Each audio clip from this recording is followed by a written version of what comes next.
It happens every time there's a new entry to any franchise. You always have to reflect on the past iterations and rank worst to best who have come out of said franchise. And that's what we're doing here today, so let's go ahead and rank the previous Batman actors from worst to best.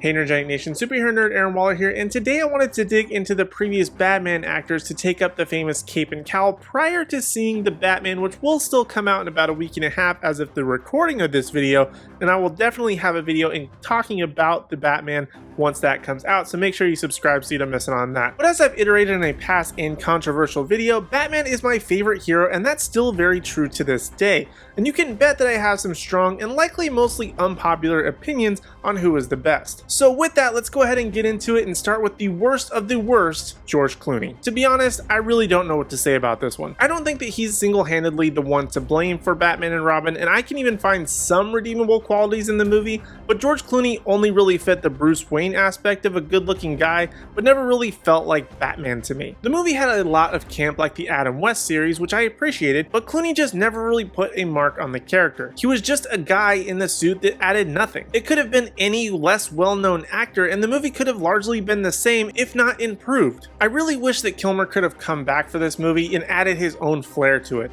But I think that George Clooney will be cemented in last place for me and plenty of other Batman fans for a long time to come. Up next in the list is going to be Will Arnett. Now I don't have anything against Will Arnett as the voice of Batman in the Lego movies and Lego Batman movie. In fact, I actually really enjoyed the Lego Batman movie, but I feel like the only thing he really brings to the character is just having a deep, raspy voice, which does make sense in terms of voiceover work. But in terms of the scope of what one thinks of when they think Batman, Arnett just doesn't really fit that. But then again, he's the voice for children's movies, so there isn't exactly a ceiling to break through, but for his style of comedy and what it's used for, it's great stuff. Next up on the list, we have Christian Bale, and I'm sure this might be the first controversial opinion for a lot of you. Now, I think Christian Bale is good to a certain degree. I love Batman Begins and The Dark Knight, but things really fell off for me in The Dark Knight Returns. And more often than not, Christian Bale isn't even really the star of his own movies, which is kind of not a good thing when you're the main star and Batman in a Batman movie. We always tend to talk about the villains or the various story elements rather than Bale himself, and he did do a really great job at bringing that two-sided lifestyle that Bruce Wayne has to have for himself in Batman,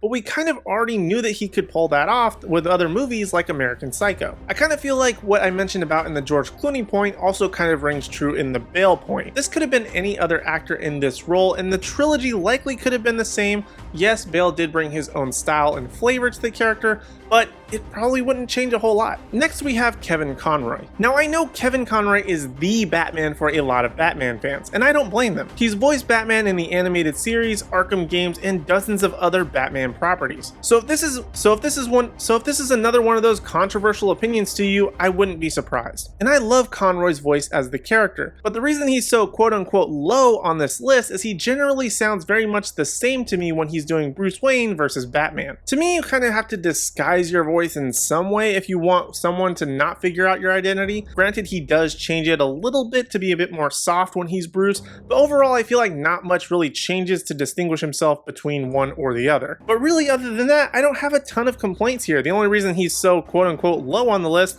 is just because there's other actors in live action that kind of more cement themselves as that character, and this is just a voice role. But other than that, he definitely deserves to be towards the upper echelons of Batman. Up next we have Val Kilmer, and this is likely yet another one of those controversial opinions here. Batman Forever was really the first live action campy Batman, especially since the Adam West movie, and a lot of people really didn't like it after the dark tone of the Tim Burton movies. But I was 5 when this movie came out, and honestly I didn't care, and I'll still defend it because it serves what I would consider to be a more comic book style and feel. But in terms of Batman, Kilmer himself had previously done a wide variety of movies and did bring a darker tone and weight to the character that didn't fit well with the style, but you could tell that things were eating him alive inside, as I feel Batman would be dealing with on a constant basis. And considering that he had to follow up Michael Keaton and was in turn replaced by George Clooney, he kind of sits in this sweet spot where he's not the best, but he's also not the worst. He's kind of just like this sadly often forgotten middle child of the Batman conversation, but he certainly delivers a very underrated performance in Batman Forever,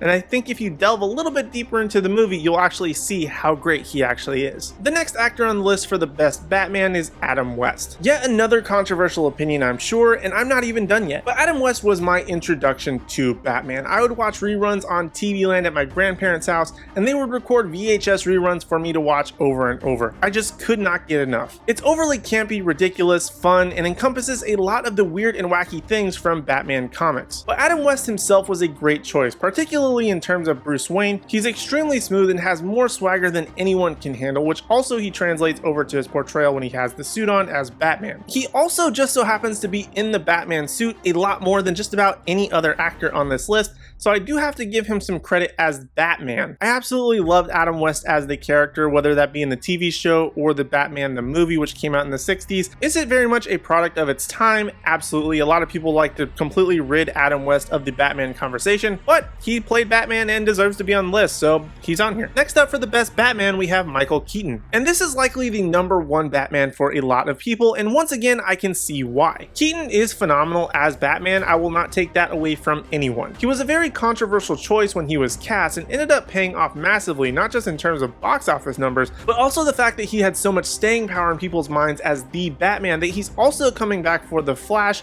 Batgirl, and likely even more properties coming soon. He pulled off the torment of both Bruce Wayne and Batman. He was cool and calculated when the suit was on, and added so much cool to the character that no one saw it coming. And for the last and final controversial opinion of this video, my pick for the best Batman so far, Ben Affleck. I can already hear you typing in the comments about how wrong I am. I get it. You like Bale, Keaton, or Conroy most, and you hate both Batman v Superman and both cuts of the Justice League. And that's totally cool. You can have your opinion, but I can also have mine, so hear me out. Ben Affleck's Batman was probably one of the first times I could feel like I saw the Batman that I've read about in comics for years on screen. He was big, he was angry, he had an attitude, he didn't want to be on a team, he was dark, but he also had a swagger as Bruce Wayne. Honestly, I can't knock that list of positives towards Ben Affleck, so that's why he's so high and #1 on this list. And sure, there are plenty of other issues with any Ben Affleck movies of him as Batman, but his portrayal is also within the top 2 to 3 things of those movies. Batman v Superman was riddled with issues, which the Ultimate Cut did fix a few of those, but you always remembered a few key moments revolving Ben Affleck. You remembered when he was looking at the sky angry at the damage caused by Superman,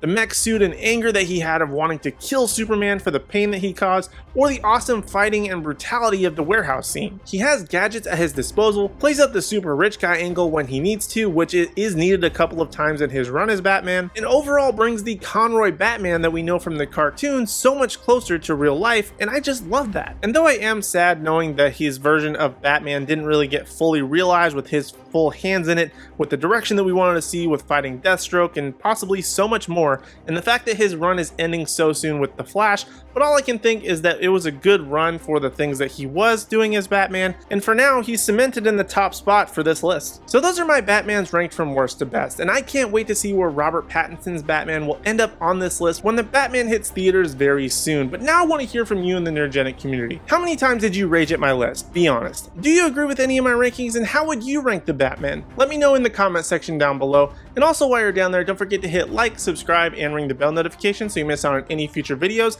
and also give us a like and follow on Instagram at Nerdgenic so you don't miss out on any awesome news, announcements, or articles at nerdgenic.com. But in the meantime, if you want even more video content from us, check out these videos on screen, like this controversial video talking about why we might need to be worried about the Batman, or for more superhero content, check out this video where I give 5 possible picks as to who could be playing the Wolverine in the MCU. Other than that, thank you guys so much for watching, we really do appreciate it. We hope to see you in the next video.